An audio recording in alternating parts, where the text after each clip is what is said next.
हरे Krishna everyone. हम सुबह की क्लास में श्रील रूप गोस्वामी जी द्वारा विरचित नाटक श्री विदग्ध माधव को पढ़ना आज से स्टार्ट कर रहे हैं। तो अभी से अगर अगर आप इस मॉर्निंग सेशन में कंटिन्यू कर देंगे, इसको रेगुलर लगाना, तो ये नाटक आपको समझ आ जाएगा। जैसे ललित माधव में थोड़ा सा ये याद करना पड़ता था कि रुक्मणी जी चंद्रावली है, सत्यभामा राधा रानी है। तो जो चीजें नहीं सुनी थी कभी, उनके साथ थोड़ा सा आपको उनकी जानकारी प्राप्त करनी होती थी, उनको याद रखना होता था, तभी नाटक समझ में आता था। लेकिन जो विदग्ध माधव है, इसके जितने भी कैरेक्टर्स हैं, वो सबके नाम आपने सुने हुए हैं, तो कुछ एक्स्ट्रा एफर्ट करने की जरूरत नहीं है इसमें, इसको याद रखने के लिए। और विदग्ध माधव में राधा कृष्ण की ही लीलाएं हैं, इसमें द्वारिका की किसी भी लीला का वर्णन नहीं है। तो विदग्ध माधव, ललित माधव के 10 अंक थे, 10 भाग थे, तो समझ लो। तो ललित माधव के विदग्ध माधव के 7 अंक हैं। और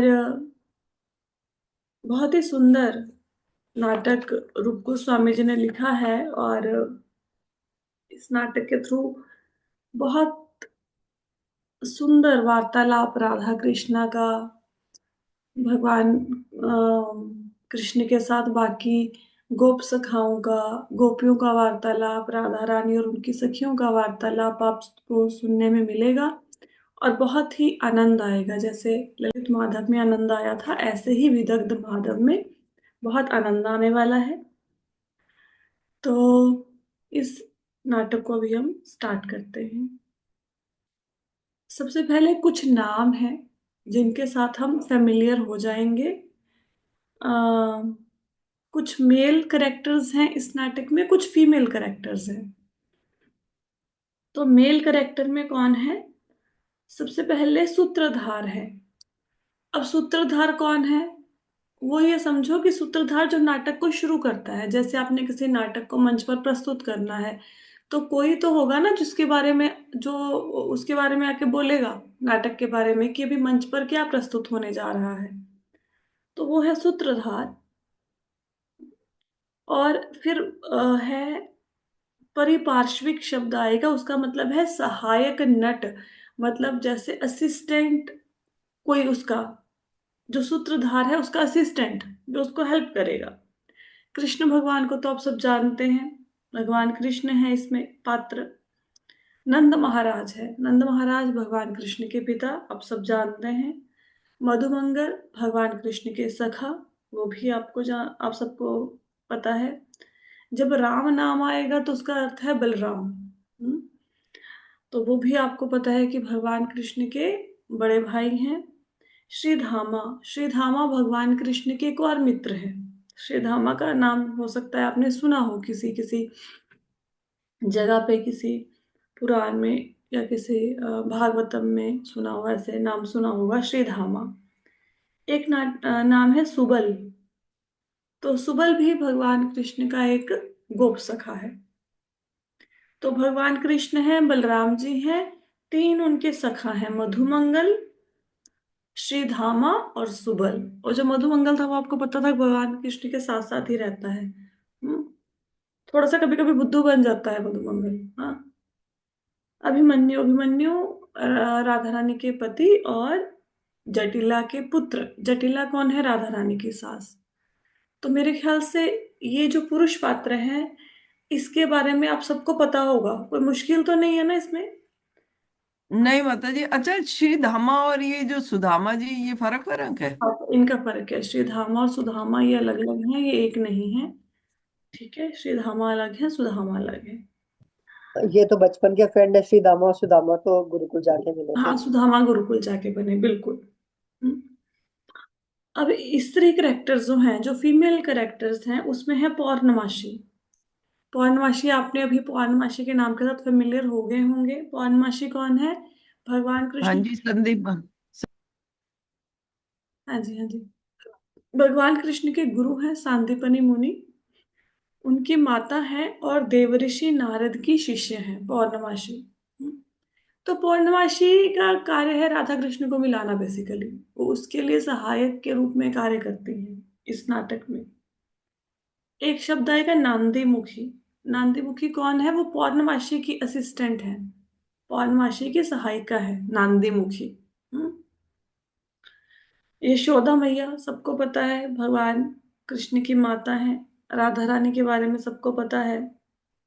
ललिता सखी कौन है? ललिता और विशाखा, ये राधा रानी की सखियां हैं, सखियां और सहचरी। ललिता और विशाखा। मुखरा, मुखरा शब्द आएगा। मुखरा कौन है? मुखरा है श्री राधा। हाँ, नानी है एक्चुअली। जैसे माता, भाई को भी माता कहता है, गऊ को भी माता कहते हैं, गुरु की पत्नी को भी माता कहते हैं, तो माताएं भी 7 प्रकार की होती हैं। तो ये यशोदा की दाई है, ठीक है, तो धात्री है यशोदा की। तो इनको मुखरा कहा गया है, राधा रानी की नानी है। क्योंकि वो यशोदा की दाई हैं तो वो उनको माता ही कहेंगे, तो वो राधा रानी की नानी लगी ऐसे इस कॉन्टेक्स्ट में, ठीक है। जटिला है, राधा रानी की सास का नाम जटिला है। चंद्रावली, अब चंद्रावली के बारे में तो आपको अच्छे से पता लग गया होगा, ललित माधव नाटक पढ़ा है। चंद्रावली राधा कृष्ण की एक और प्रेयसी है। हम्म। दो भगवान कृष्ण की प्रेयसी हैं, राधा रानी और चंद्रावली। और राधा रानी का स्थान तो खैर बहुत ऊंचा है, और चंद्रावली एक और प्रेयसी है भगवान कृष्ण की। और इनके पति का नाम है गोवर्धन, गोवर्धन की पत्नी है। और जैसे राधा रानी की दो सखियां हैं, ललिता और विशाखा, ऐसे ही चंद्रावली की भी दो सखियां हैं, पद्मा और शैव्य। जो पद्मा और शैव्य हैं ये राधा चंद्रावली की सखियां हैं। हम्म। वृंदा, वृंदा देवी है। वृंदा कौन है? वृंदावन की देवी, अधिष्ठात्री देवी और राधिका की सखी। हम्म। वृंदावन की देवी है और राधिका की सखी है वृंदा देवी। एक शब्द, एक यहाँ पे करेक्टर आएगा सारंगी। सारंगी भी एक गोपी का नाम है। कराला, कराला कौन है? चंद्रावली की सास और गोवर्धन की माता। वहां पे भारुंडा शब्द आया था अ, ललित माधव में, इसमें कराला दिया है नाम। चलो एनीवेज, हम इस नाटक के अकॉर्डिंग चल रहे हैं, तो भी यहाँ पे कराला चंद्रावली की सास है, ठीक है। तो ये सारे करेक्टर्स हैं, कोई मुश्किल नहीं है, पहले सुने हुए हैं। सुबह की क्लास में विदग्ध माधव नाटक को शुरू करने का एक कारण ये भी है कि अभी अब पात्रों के साथ आप फेमिलियर हो गए हैं ललित माधव को सुनने के बाद, तो थोड़ा कंफ्यूजन नहीं रहेगा आपके मन में। और वैसे भी रूप गोस्वामी जी ने क्योंकि दो ही नाटक लिखे हैं, तो एक हमने पढ़ लिया है, तो दूसरे को पढ़ लेंगे तो हमारे दोनों नाटक कंप्लीट हो जाएंगे। आ, मेरे में इतनी योग्यता नहीं है कि मैं आपको ये नाटक पढ़ा सकूं, मैं आपको ये समझा सकूं, मेरे अंदर कोई भी ऐसा गुण नहीं है। मुझे इसको ये भी, पढ़कर, हरे कृष्ण, ये वाली भी कदाचित की ही लीला है। ये इसमें मेंशन नहीं किया कि ये कदाचित की लीला नहीं है। आइडली ये कदाचित की लीला नहीं है, क्योंकि ये हमेशा ऐसा ही होता है, ये प्राय की लीला है। मेंशन नहीं है, बट दिस इज प्राय की लीला। तो मेरे अंदर इतनी योग्यता नहीं है कि इस नाटक को मैं आपको पढ़ा सकूं। हाँ, इसको पढ़ने के बाद जितना मुझे समझ आया उतना मैं आपको समझा सकती हूँ।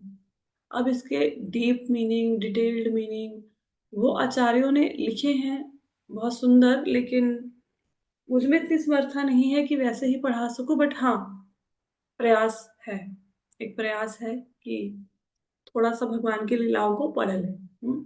और रूप गोस्वामी जी इसमें हमारी हेल्प करेंगे। हम रूप गोस्वामी जी के शरणागत हैं जिन्होंने इस नाटक को लिखा है, कि वो हमें थोड़ा ज्ञान, थोड़ी बुद्धि, थोड़ी अपनी करुणा प्रदान करेंगे, तो हम इस नाटक को समझ पाएंगे। चैतन्य महाप्रभु की कृपा होगी, नित्यानंद प्रभु की कृपा होगी, गुरु महाराज जी की कृपा होगी, तो हम इस नाटक को समझ पाएंगे।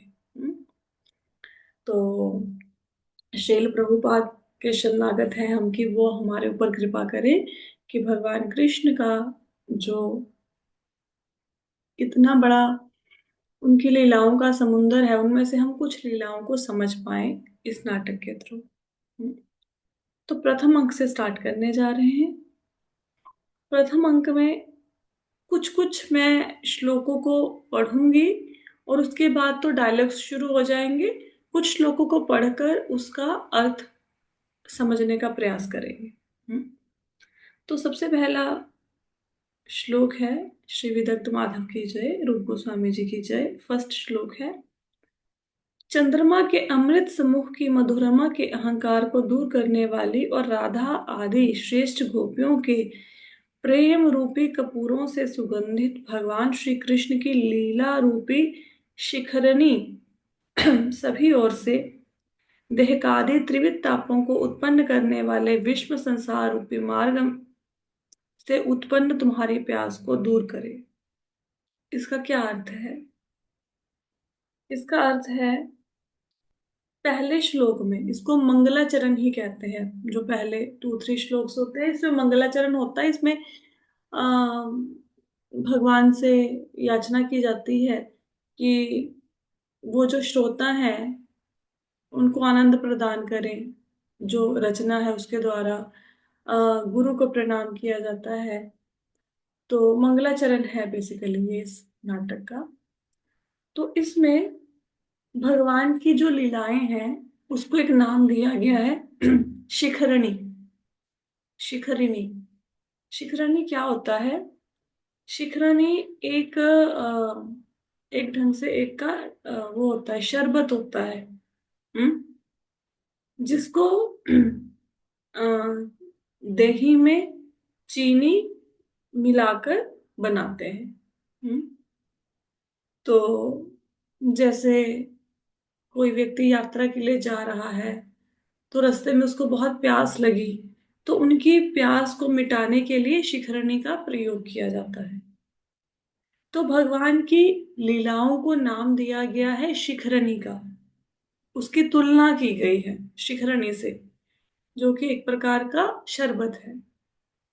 तो भगवान की लीलाएं, अब कोई यात्रा में जाता है तो यात्रा में बहुत थक जाता है, तो मार्ग में थक कर अगर उसको कोई जल दे दे या शिखरणी दे दे, जो मीठा एक शरबत है वो दे दे, तो उसकी बड़ी प्यास बुझ जाती है, उसको बड़ा आराम मिलता है।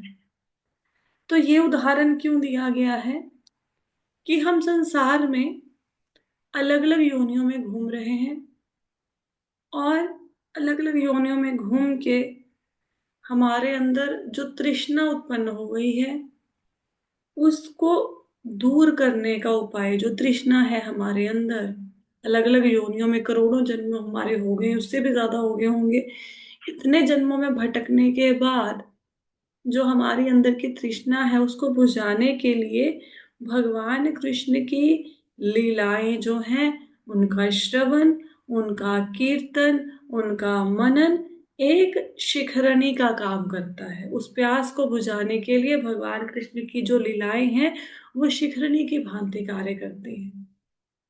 हम आपने देखा होगा पूरे दिन में हम बहुत सारी बातों से परेशान भी रहते हैं, चिंतित रहते हैं, बड़ा विचलित से रहते हैं पूरा दिन, और जल्दबाजी में रहते हैं बेसिकली।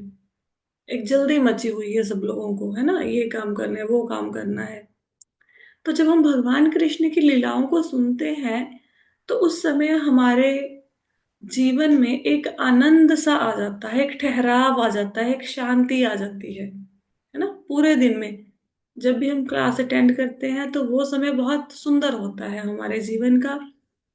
जैसे मार्ग पर कोई व्यक्ति चल चल कर बहुत थक गया है, अब उसको विश्राम मिल गया और उसको अच्छा जल मिल गया पीने के लिए, उसकी थकावट दूर हो गई।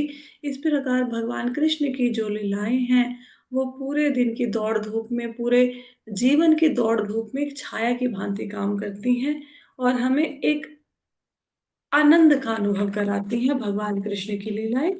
ये इस श्लोक का तात्पर्य है, जितना मुझे समझ आया। ठीक है, आगे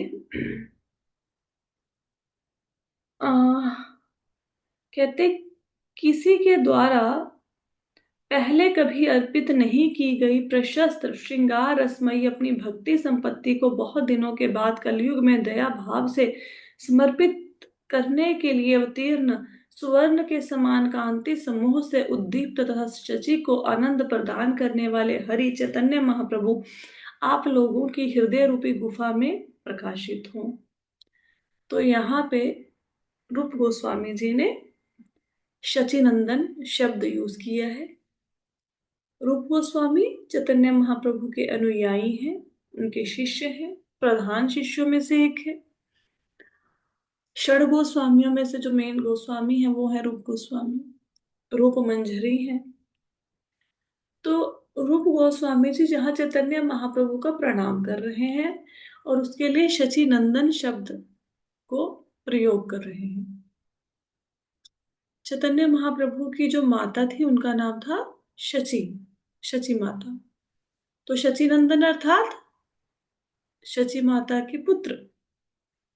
तो यहाँ पे रूप गोस्वामी बताते हैं कि पहले तो उनको प्रणाम करते हैं चैतन्य महाप्रभु को और उनसे प्रार्थना करते हैं कि हमारे हृदय की जो गुफा है, गुफा क्या होती है, गुफा तो सबको पता होगा ना, कंदरा।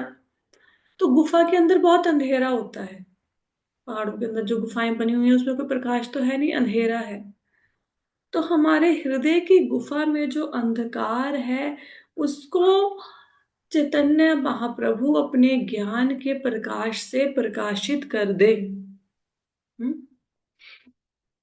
और क्या यहाँ पे एक और उपमा दी गई है कि जैसे गुफा होती है, गुफा में कोई हाथियों का समूह छुप के बैठ गया। अब हाथी को कौन मारेगा? शेर, शेर आके मार डालेगा हाथी को, है ना। इसी प्रकार हमारे हृदय रूपी गुफा में अज्ञान ने डेरा बसा लिया है, अज्ञान ने घर कर लिया है।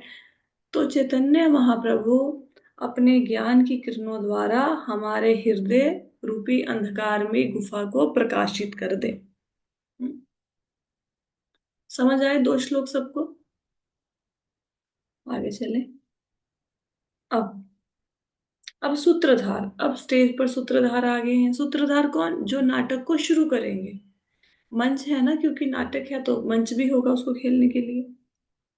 तो सूत्रधार कहते हैं कि बस अब अधिक विस्तार करने की आवश्यकता नहीं है, आप लोग ध्यान से सुने। आज स्वप्न में भक्त के अवतार भगवान श्री शंकर देव ने मुझे आदेश दिया है। क्या आदेश दिया है? हे नृत्य कला में मर्मज्ञ, यहाँ केशी तीर्थ के निकट गोपी समुदाय की चित्त वृत्ति रूपी मकरी के विहार के लिए समुद्र रूपी वंशी बजाने की दोष रहित विद्या के स्वाध्याय रूपी सिद्धियों के प्रथम अध्यापक सुगंध युक्त पुष्पों की पंक्ति की सुषमा से परिपुष्ट कमल बंधु सूर्य की पुत्री यमुना के तट के समीपवर्ती वन श्रेणी में आसक्त नर कोकिल की लीला के समान लीलाधारी अत्यधिक आनंद को बढ़ाने वाले गोवर्धन पर्वत के मध्य भाग में परिपूर्ण नूतन मेघ के समान आडंबर करने वाले किशोरों में श्रेष्ठ और आनंद को आनंदित करने वाले श्री कृष्ण के प्रेम पुंज से आकृष्ट हृदय रसिक संप्रदाय अनेक दिग्देशों से वृंदावन को देखने की उत्सुकता से केशी तीर्थ के समीप आया हुआ है और वह रसिक संप्रदाय धन्य है। तो यहाँ पे क्या बताया गया है? स्थान के विषय में बताया गया है। स्थान कौन सा है जहाँ की चर्चा की गई है नाटक में? मतलब नाटक हो कहाँ पे रहा है? केशी तीर्थ में। केशी तीर्थ से अर्थ हो सकता है कि यहाँ पे भगवान ने केशी राक्षस को मारा था, है ना, केशी राक्षस को। तो केशी तीर्थ पर ये नाटक हो रहा है, गोवर्धन के मध्य में। और वहां पे यमुना नदी है, यमुना नदी के तट पर हो रहा है। और भगवान कृष्ण की लीलाओं से आकृष्ट होकर बहुत सा रसिकों का समूह, रसिक किसको कहते हैं? रसिक कहते हैं जिनको भगवान की लीलाओं को सुनने में रस का अनुभव होता है, उनको आनंद मिलता है भगवान की लीलाओं को सुनने में। तो बहुत सारे रसिक ऐसे हैं जो केशी तीर्थ पर गोवर्धन के मध्य यमुना के तट पर भगवान की लीलाओं को देखने सुनने की, मतलब देखना कैसे, कानों से, कानों के द्वारा दर्शन, आप कानों के द्वारा दर्शन कर रहे हो ना अभी, वो सब इकट्ठे हुए हैं, रसिक संप्रदाय इकट्ठा हुआ है, कहते हैं कि वो धन्य है। हम्म? इसके बाद कहते हैं यहाँ पर गोपियों के समूह ने भगवान का अन्वेषण किया था। अन्वेषण होता है खोज करना, कि यहाँ पर गोपियों ने भगवान की खोज की थी। यहाँ यमुना के बालुकामय तट पर रासलीला का आनंद था। इस प्रकार गोकुल नायक श्री कृष्ण के अनेक चरित को सुन सुन कर उनके विरह में लौटता हुआ यह रसिक संप्रदाय आंसुओं को बहाकर किसी प्रकार दिनों को बिता रहा है। तो ये वो जगह है जहाँ पे गोपियों ने भगवान कृष्ण को ढूंढा था, उनके साथ रास रचाया था। उस स्थान पर जाके जो भगवान कृष्ण से प्रेम करते हैं, उनकी उत्कंठा इतनी तीव्र है कि वो भगवान कृष्ण के दर्शन करना चाहते हैं, और भगवान कृष्ण के बिना किसी ढंग से वो रोकर अपना जीवन व्यतीत कर रहे हैं कि भगवान के दर्शन नहीं हो रहे। अतः इस समय इस भक्तों के समूह को भगवान के विरह की तीव्रता से बाहर निकालते हुए प्राणों की उन्हीं श्री कृष्ण की लीला रूपी अमृत की किसी नदी को उल्लासित करने वाले आपको रक्षा करनी चाहिए। अर्थात भगवान के विरह में संतप्त भक्त समूह को भगवान की लीला सुनाकर आश्वस्त कीजिए, मेरी कृपा के ही तुम्हारे लिए सामग्री को पूरा करेगी, इसलिए आज इस जगत स्वामी की आज्ञा सुन का ही अनुसरण करूंगा। तो यहाँ पे रूप गोस्वामी जी कहते हैं कि उनको भगवान शंकर ने स्वप्न में आकर दर्शन दिए और बताया कि भक्तों का समूह है जो भगवान कृष्ण की विरह वेदना से पीड़ित है, उनके बिना उनको चैन नहीं आ रहा। भगवान कृष्ण तो अभी दिखाई नहीं पड़ रहे, तो आप कृपा करके किसी नाटक की रचना कीजिए, किसी कृति की रचना कीजिए, कोई ऐसी रचना कीजिए जहाँ भगवान का वार्तालाप हो, भगवान का राधा रानी के साथ, गोप वालों के साथ जो उन्होंने लीलाएं की हैं उसका वर्णन हो, ताकि जो भक्तों की विरह वेदना है इसका अंत हो, भक्तों के मन को थोड़ी सी सांत्वना, थोड़ा सा आनंद मिले इन लीलाओं को सुनकर। तो उनकी आज्ञा से रूप गोस्वामी इस नाटक की रचना करने जा रहे हैं। अब प्रवेश होता है, इसका प्रवेश होता है परिपार्श्विक। परिपार्श्विक मतलब मैंने बताया था आपको, जो सूत्रधार के सहायक है, मतलब मंच पर एक और आते हैं, असिस्टेंट आते हैं। तो वो कहते हैं, विद्वन, आपके द्वारा विरचित विदग्ध माधव नामक नवीन नाटक के अभिनय के अनुसार राधिका आदि के अनुकूल वेशभूषा को धारण करने वाले नट रंगभूमि में प्रवेश के लिए पूजनीय आपको सूचित कर रहे हैं कि जितने भी मैंने अभी करेक्टर्स को आपको बताया है ना, नाटक शुरू होने से पहले, ललिता, विशाखा, चंद्रावली, शैव्य, पद्मा, कि ये सब जो जो इनकी भूमिकाओं को निभाएंगे, उन सब ने, अब किसी नाटक को खेलना हो तो उसके अकॉर्डिंग वेशभूषा बनानी पड़ेगी ना, तो सब लोगों ने अपनी वेशभूषा वैसे बना ली है। कोई राधा रानी का अभिनय कर रहा है, कोई चंद्रावली का, कोई ललिता का, कोई विशाखा का, तो सबने नाटक करने के लिए उपयुक्त वस्त्रों को धारण कर लिया है जैसा उस नाटक को करने के लिए चाहिए। अब वो स्टेज पर आना चाहते हैं, उसके लिए आपकी आज्ञा मांग रहे हैं। सूत्रधार कहते हैं, मारिश, क्या उस नाटक की परंपराओं से समुचित वेश विन्यास का निर्माण हुआ? एक क्षण सोचकर, अच्छा। तो मतलब यहाँ पे सूत्रधार, जो नाटक के सूत्रधार हैं, वो कहते हैं इस नाटक के लिए जो उपयुक्त ड्रेसेस चाहिए थी, जो जो पहनेंगे, जैसे राधा रानी का जो अभिनय करेगा, वो जो नट है वो जो ड्रेस को धारण करेगा, तो वो सब का निर्माण हो गया ड्रेसेस का, सब लोगों ने वैसे वेशभूषा पहन ली। तो फिर कहते ठीक है, चलो सब तैयार हो गया, अब नाटक शुरू करना है, ठीक है। अब कहते हैं, आगे कहते हैं सूत्रधार, यद्यपि मेरी इस रचना में अधिक मनोहारी कविता नहीं है, फिर भी भगवान की गंध से विद्वजन इसमें आनंद को प्राप्त करेंगे। शालग्राम भगवान के स्नान से उत्पन्न महिमा के प्रकाश से सरसकूप जल को भी कौन बुद्धिमान नतमस्तक होकर नहीं पीता। इसका क्या अर्थ है? इसका अर्थ है कि अ, जो ये नाटक रूप गोस्वामी जी ने लिखा है उसमें बहुत अधिक सुंदर, शायद हो सकता है रूप गोस्वामी जी बोल रहे हैं, बहुत सुंदर पदों की रचना वो ना कर पाए हो। मतलब बहुत सुंदर स्टैंजास हो सकता है ना लिख पाए हो, या उनकी कोई तुक ना बन रही हो प्रॉपर एक श्लोक, मतलब एक लाइन से दूसरी लाइन के तुकबंदी होती है ना, तुकबंदी समझते हैं ना, मतलब लास्ट वाले वर्ड्स मिलते हैं, है ना, जैसे गानों में मिलते हैं या किसी चीज में मिलते हैं, तुकबंदी होती है। तो हो सकता है कि यहाँ पे सुंदर पदावली की कमी हो इस नाटक में, लेकिन क्योंकि ये जो नाटक भगवान ने, हो सकता है इसमें कोई मनोहारी कविता ना मिले आपको इस नाटक में, लेकिन इसमें भगवान कृष्ण की लीलाएं, उनकी महिमा का वर्णन है। तो इसलिए ये नाटक सुनने वालों को, देखने वालों को बहुत आनंद देगा, जो भी इसको पढ़ेगा। जैसे जो शालिग्राम है, शालिग्राम तो समझते हैं ना सब। शालिग्राम को अगर आप साधारण कुएं का जल भी चढ़ाएं, तो क्योंकि वो जल जो शालिग्राम को चढ़ाया वो तो साधारण है, जल में तो कोई योग्यता इतनी है नहीं, कोई विशेष बात नहीं है, लेकिन जब वो जल शालिग्राम को चढ़ाया जाता है तो वो पवित्र बन जाता है, वो साधारण जल नहीं रहता, अब वो चरणामृत बन जाता है ना। जैसे कोई जल हम भगवान को चढ़ाते हैं तो जल भगवान को अर्पित करने से पहले तो साधारण जल है, लेकिन जब भगवान को अर्पित करते हैं तो वो चरणामृत बन जाता है, उसकी महिमा बढ़ जाती है।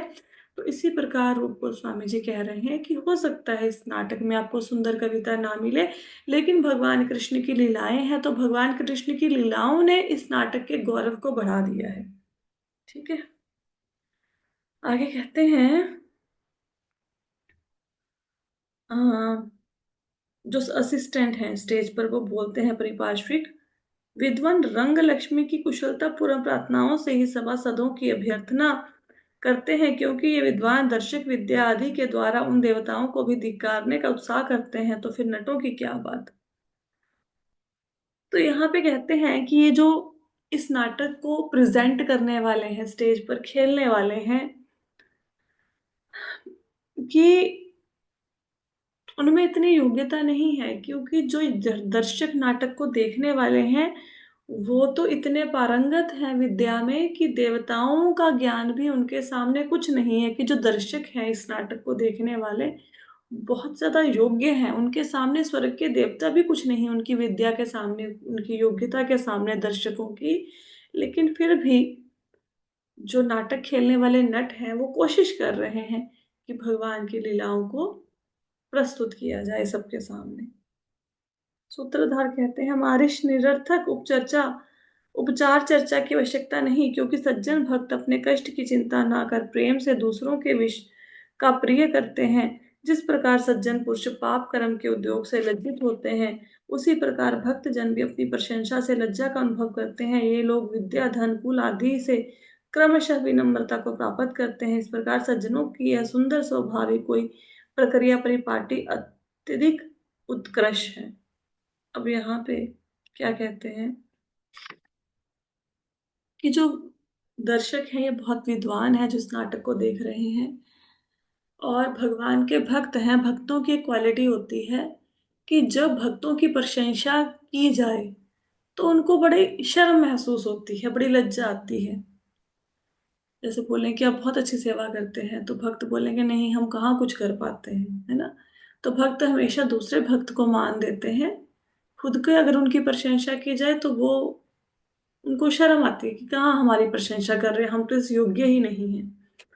तो कहते हैं ये जो दर्शक बैठे हैं ना सामने नाटक को देखने वाले, ये भक्त हैं, ये हमेशा दूसरों का प्रिय करते हैं, दूसरों का अच्छा ही सोचते हैं।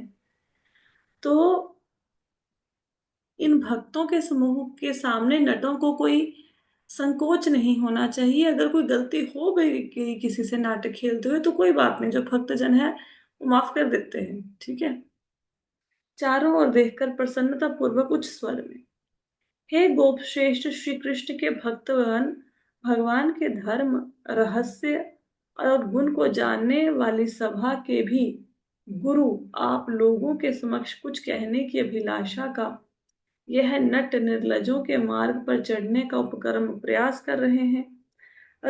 मेरी इस चंचल वृत्ति को क्षमा करें। प्रणाम पूर्वक देखते हुए हे विद्वानगण, स्वभाव से ही लघु रूप वाले मुझसे अभिव्यक्त किंतु श्री कृष्ण के गुणों से युक्त यह रचना विदग्ध मातम नामक नाटक आप लोगों के मनोरथों को पूर्ण करने में समर्थ है।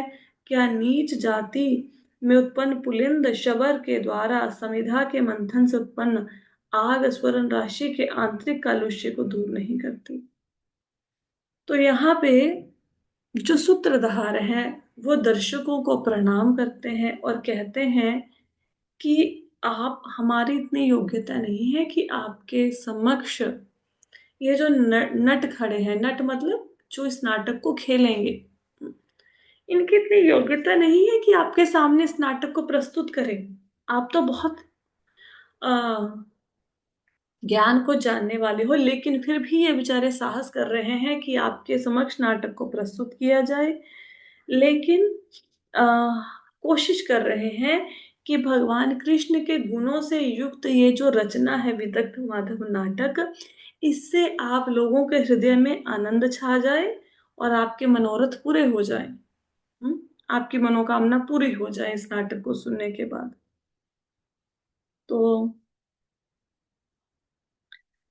इसमें बेसिकली रूप गोस्वामी जी ये कहना चाहते हैं कि रूप गोस्वामी जी अपने आप को बहुत दीन प्रस्तुत कर रहे हैं कि मेरे जैसे शूद्र की इतनी योग्यता नहीं है कि मैं भगवान कृष्ण के गुणों का वर्णन करूं, लेकिन ये जो नाटक मैंने लिखा है इससे भक्तों को रस उत्पन्न होगा।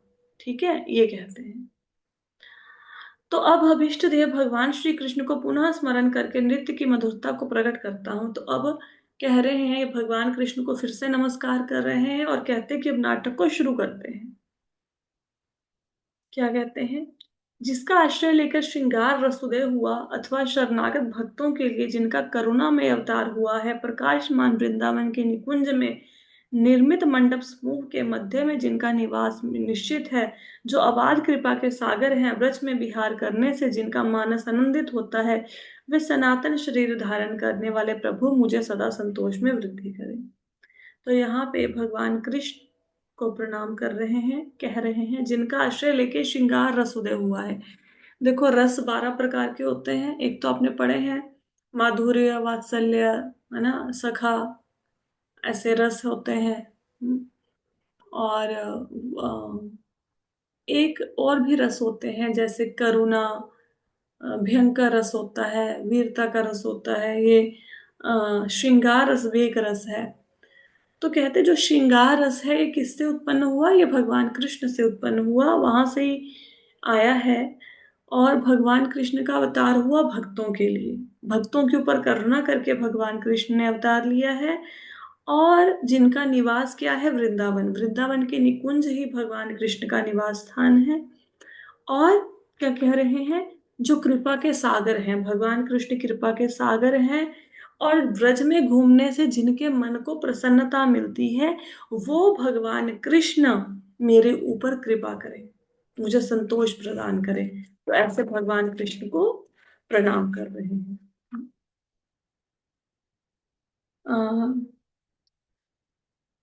अब सूत्रधार कहते हैं, मारिश कुछ नीरस दर्शकों की विमुखता से संकेत में स्थिर हो रहा हूं। तो यहाँ पे कहा जा रहा है कि कुछ दर्शक सामने ऐसे बैठे हैं जिनको तो कोई आनंद ही नहीं आ रहा, वो तो बड़े उदासीन से होके बैठे हैं। कुछ दर्शक तो बड़े उत्साहित हैं, लेकिन कुछ दर्शक बड़े नीरस से बैठे हैं, उदासीन होके बैठे हैं यहाँ पे। तो असिस्टेंट जो है वो कहते हैं, भाव यहाँ शंका करने की आवश्यकता नहीं है, क्योंकि सुहृदय रसिक जन तो प्रफुल्लित होते ही हैं। ऊंटों के द्वारा स्वेच्छा पूर्वक उपेक्षित भी आम वृक्ष पर केवल कोयल ही सुखपूर्वक जाते हैं। यहाँ पे क्या बताया गया है कि जो नाटक रूप गोस्वामी जी ने लिखा है, इसको हो सकता है बहुत सारे लोग पढ़ें, और जो भक्त हैं उनको तो इस नाटक को पढ़ के आनंद आएगा, लेकिन जिनके अंदर भगवान कृष्ण के प्रति कोई प्रेम ही नहीं है, वो इस नाटक से उतना आनंद नहीं ले पाएंगे जैसे जो ऊंट होता है। ऊंट को आम के पेड़ अच्छे नहीं लगते, आम के पेड़ तो कोयल को अच्छे लगते हैं। तो कोयल का गुण है आम के पेड़ों पे जाकर वो खुश होती है, ऊंट थोड़े ना खुश होते हैं। तो जिसमें भगवान कृष्ण का प्रेम है जिसके हृदय में, उन लोगों को इस नाटक को पढ़ने से आनंद का अनुभव होगा। नहीं तो फिर जो लोगों के मन में प्रेम ही नहीं है वो ऊंट की भांति इस आम के वृक्षों की अनदेखी कर देंगे। ठीक है, तो आज तो समय समाप्त होने वाला है, इस कथा को यहीं पे विश्राम देते हैं। समझ आया? माता जी इसकी रिकॉर्डिंग भेज देना, क्योंकि ना जो सुन लेंगे वो ना थोड़ा ठीक हो जाएगा फिर। रिकॉर्डिंग भेज दूंगी। बाकी कुछ क्लियर हुआ? हाँ जी, हाँ जी। ठीक है। ठीक है, मैं इसकी रिकॉर्डिंग भेज दूंगी। तो आज की कथा को यहीं पे विश्राम देते हैं। बेसिकली ये नाटक